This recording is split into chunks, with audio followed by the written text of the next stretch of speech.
এটা কি আপনার প্রথম বিয়ে?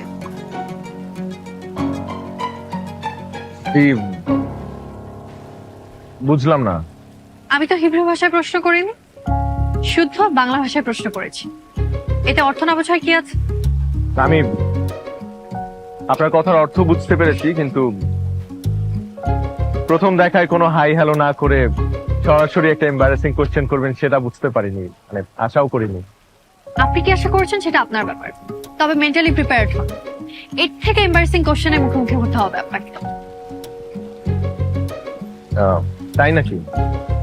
জি শুনুন, একটা কথা ক্লিয়ার করে বলি, আজ আপনি আমাকে দেখতে আসেননি, আমি আপনাকে দেখতে এসেছি।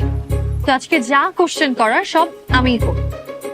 আর আপনি তো বুঝতেই পারছেন আমি ক্যাম্পাস থেকে এসেছি, আমাকে আবার ক্যাম্পাসে যেতে হবে। সময় নষ্ট না